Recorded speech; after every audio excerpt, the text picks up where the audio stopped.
Hello.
Like actually, it's good. I'm not working Monday, so I work Friday. Well, because I just kind of I really want to take this time to take more in day one. I'm in the figure sleep, that's Friday. I like it. Because it's pretty much. Like, the days you here on, like, you get these. Pretty much every day. Yeah.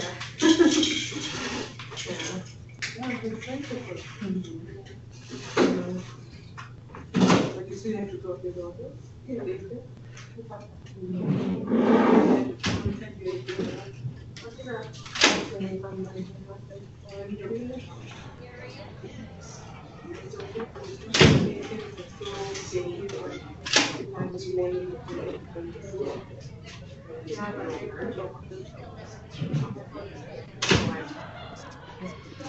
Good morning, everybody.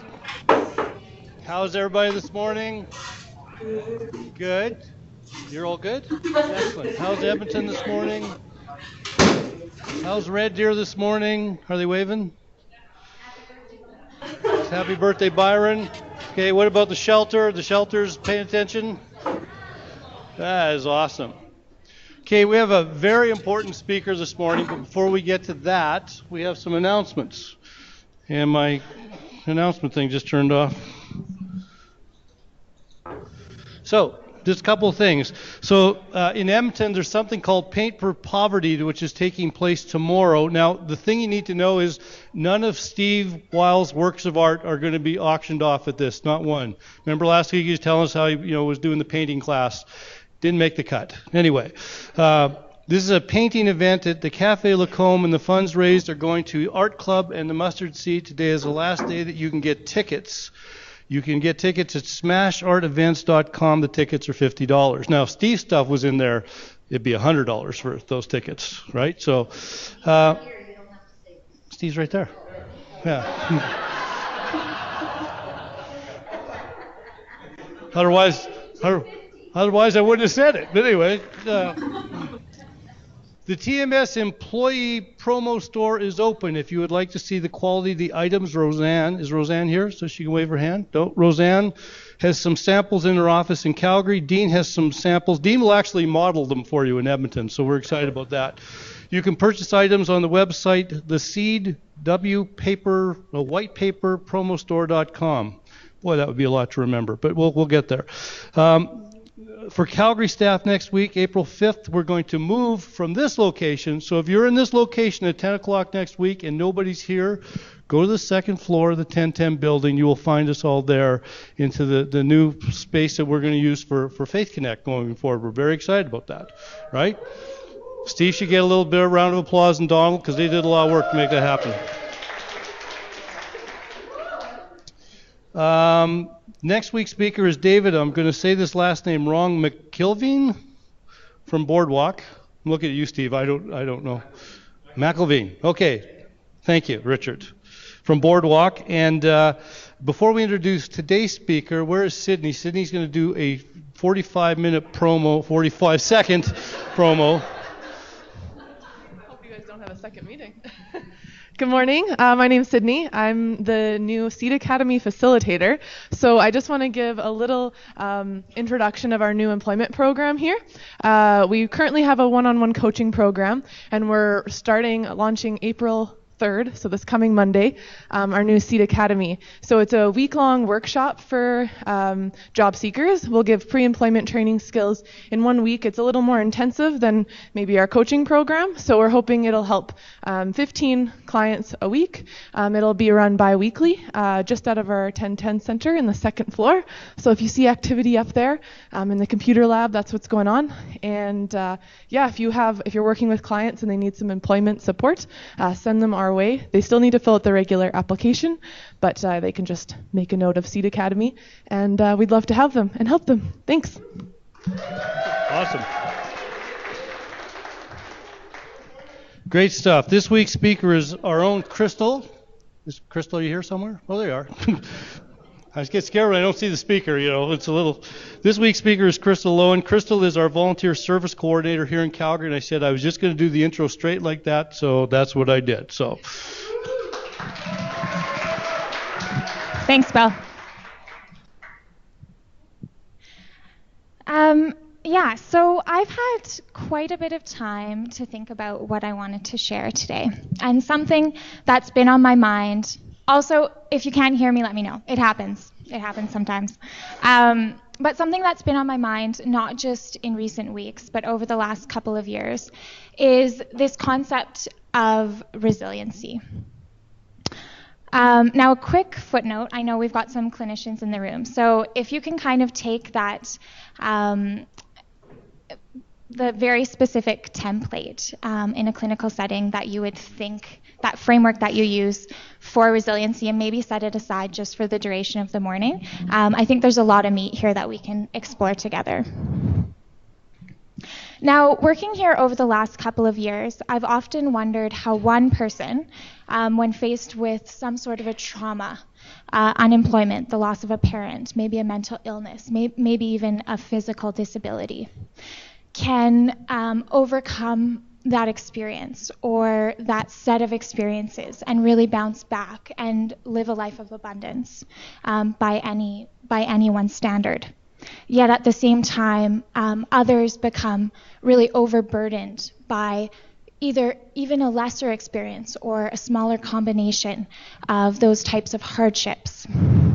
And I wonder, what is it about some individuals that they're able to bounce back in that way, whereas for others, it becomes a burden that they really carry till the end of their days. So, as any millennial would, I started to explore this topic by first asking some friends and colleagues for their own definition of resiliency. How are we doing on the PowerPoint, Leo? Awesome. Okay, so many of the answers flowed within a similar vein. Ability to persevere despite unfavorable circumstances, the art of turning setbacks into opportunity, pushing through no matter what happens, ability to weather life's storms.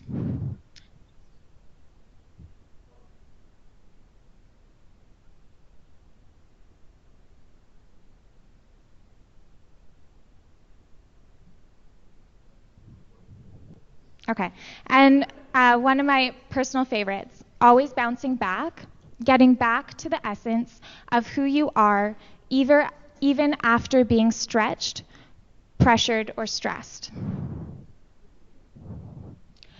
Now, as much as I like to solidify life's hard truths based on friends, social media, and BuzzFeed, for the benefit of all of us today, I also looked at what some of the professionals, how they would define this concept of resiliency. Positive outcomes despite high-risk status, competence in the face of stress, adapting well to trauma, using challenges for growth to make future hardships more manageable. So this goes much beyond taking lemons, making lemonade. There's a lot more here.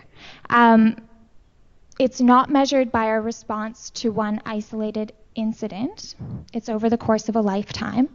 It's not a personality trait. It's not something genetic. It's not something that we're born with. It is, in fact, a skill that we're able to develop and strengthen over time. I want to revisit that last definition, using challenges for growth to make future hardships more manageable. Is anyone familiar with the work of Malcolm Gladwell?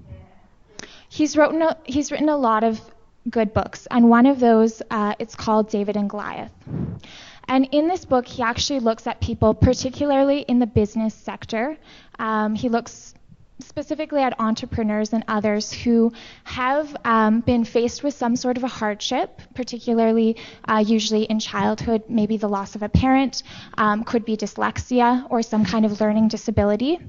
And he looks at how these people were actually able to channel that hardship and the things that they learned, whether it was work ethic, whether it was optimism, whatever it was, they were actually able to turn that to their advantage and develop more success than they would have if it had not been for that difficulty that they experienced in their life. So I think as people that care for others, sorry, we'll maybe move ahead in the PowerPoint here. Thanks. Turn it on? Do you want to just click?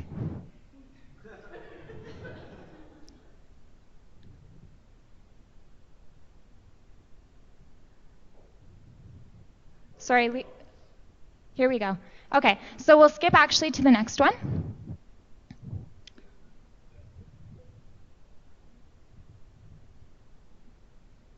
And then we'll skip one more. Perfect. So this is something that Malcolm Gladwell calls desirable difficulties.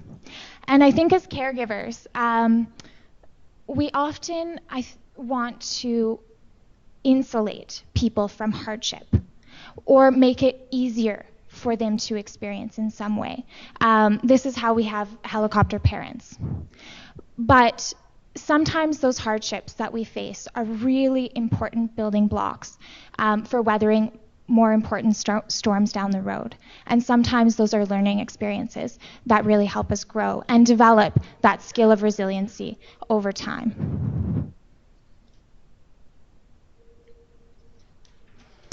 I want to share just a quick little story about maybe one of my earlier experiences of what I would have considered a hardship at the time.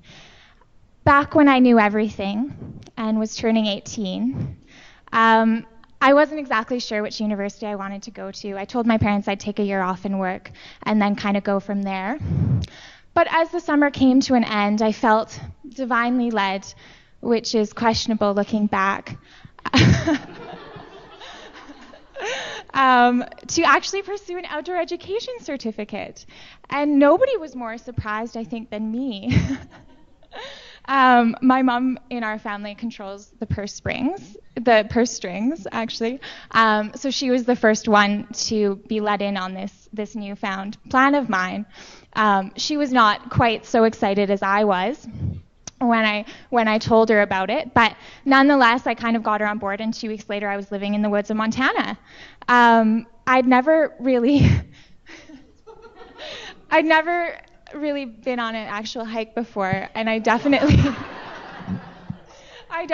didn't own any of this outdoor gear that I was learning so much about, but there I was, and there was a lot of reality checks that came into play. Number one, I apparently couldn't wear sequin shoes every day. So that was reality check number 1.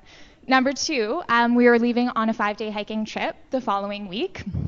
Again, totally unprepared for that. And number 3, all this new outdoor gear, which thankfully I didn't have very much of, apparently I was supposed to carry myself. So it was a really quick learning curve for me. And yet the next week, there I was, we hit the trail. So after 4 days of 10-hour days of hiking, there were a lot of tears that were shed, but kind of buckled down, made it through. Day 5, we did a bit of a team huddle, and as much as we were enjoying the trip, my team didn't feel like we were really hitting that adventure zone yet. News to me. So, of course, my team was a football player, 2 competitive swimmers, a dancer, and an individual who you can really only consider a mountain man. And this was 2007, so the beards were not a thing back then, but yet he flaunted that with grace. So there we were, 2 o'clock, made camp, made dinner. What we decided to do on our last day was attempt a night hike. So 10 o'clock rolls around, we hit the trail again, and it really was magnificent initially, hiking under the stars. It really was incredible. But after a couple of hours, we ended up at the bottom of a ridge and had to make our way to the top. And for the only time in my life, I just ended up hyperventilating several times. My body was physically at its limit, regardless of how much my mind wanted to complete this. So with the support of my team, we did make it to the top. At that point, it became certain what we had already suspected, and that was we were completely lost. So we ended up actually wandering for another 5 hours before we found our outpost. And by this point, a lot of that night, I actually don't even remember, because it got to the point where my mind had pretty much shut down and I was just operating like a robot. It was a hard year. It was a really hard year. And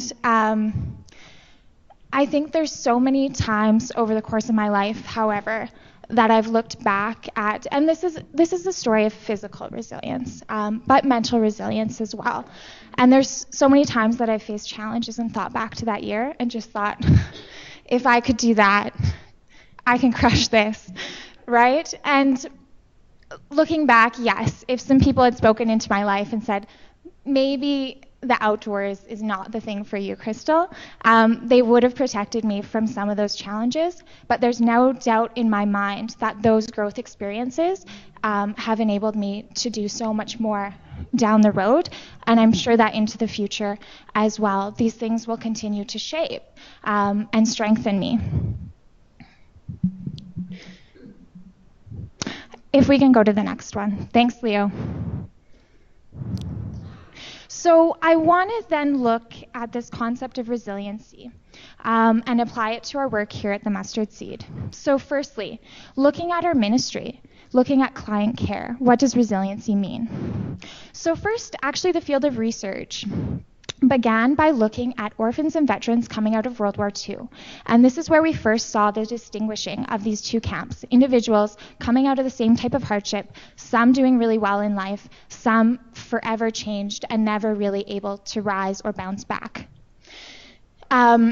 These are the 3 things that they found amongst those that were successful. These were the commonalities. Number 1, tight-knit community. Isolation is toxic. Number 2, a stable role model. Not a series of cheerleaders, a stable role model. Belief in one's own problem-solving ability. I think another way that we can look at this is building community. Number 2, growing hope. Setting an example of a life well lived that people can aspire to. And number 3, supporting change. I think, Deb, you said it so nicely a couple of weeks ago. We're not here to insulate people from hardship or carry them through that, but we're here to stand and support them as they face those hardships and believe in their own problem-solving ability to overcome them. Next, how does resiliency impact us as individuals? Number one, quick to reach out for help. So this is one of the things that actually enables us to improve our own resiliency. Now, research shows us that people in the helping profession are usually the last ones that will actually reach out and ask for help themselves. This is a magnifying glass for each of us to consider. Willing to try new things. I think with the oil and gas recession here in Calgary, we've seen so many companies scale back, implement immediate austerity measures, cut off R&D, and basically rely on those core, stable, predictable revenue streams. But in order to build resiliency, it's really about being willing to face fears and being willing to try new things. Social support. How are we doing on work-life balance? Are you investing in those friend and family relationships? Are you being authentic in those relationships and sharing with them when you're struggling? And are we being those stable role models for our clients and for others in our life of resilience and of character in the face of difficulty? And lastly, I want to look at what does resiliency mean in terms of our organization? Leo, thank you.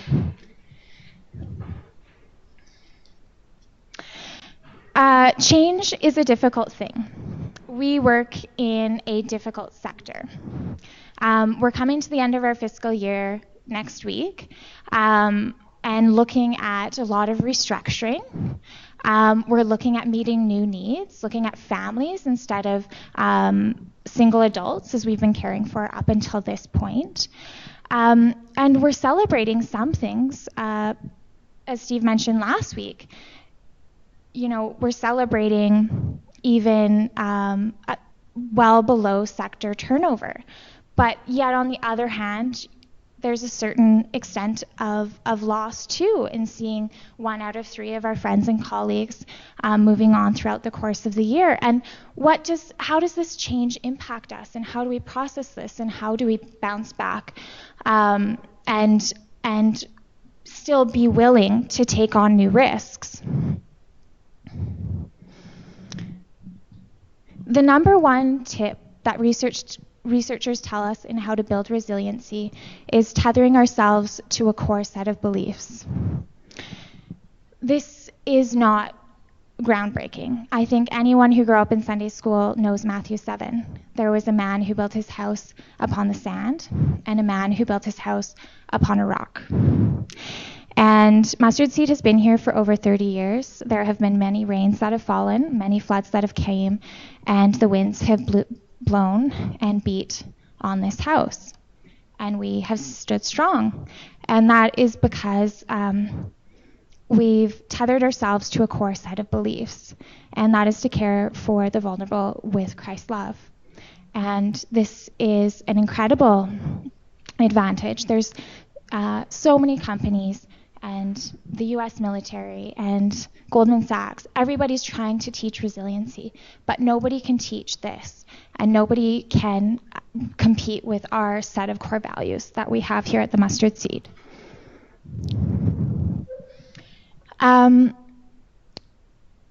So as I mentioned, we're coming here to the end of our fiscal year.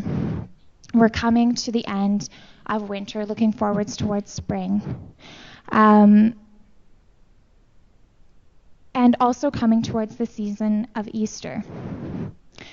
And we have this opportunity to look beyond the finiteness of our physical bodies, our ability to build mental capacity or mental strength, really to look beyond the kingdom of earth and towards the kingdom of heaven, and to think not only in terms of resiliency, but I'd actually like to start thinking about another word. Leo, if you can change the slide. And that is renewal. And I shared a little story about 5 days that I spent in the wilderness of Montana. But I'd like us to think for a second about the many decades that the children of Israel spent wandering around in the desert and the difficulties that they were faced with on a daily basis. And this is what Isaiah wrote in chapter 40. To whom will you compare me? Who is my equal? Lift up your eyes, look to the heavens. Who created all these? He who brings out the starry host one by one and calls forth each of them by name. Because of his great power and mighty strength, not one of them is missing. Why do you complain, Jacob? Why do you say, Israel, my way is hidden from the Lord. My cause is disregarded by my God. Do you not know? Have you not heard? The Lord is the everlasting God, the creator of the ends of the earth. He will not grow tired or weary, and his understanding no one can fathom. He gives strength to the weary and increases the power of the weak. Even youths grow tired and weary, young men stumble and fall. But those who hope in the Lord will renew their strength. They will soar on wings like eagles. They will run and not grow weary. They will walk and not be faint.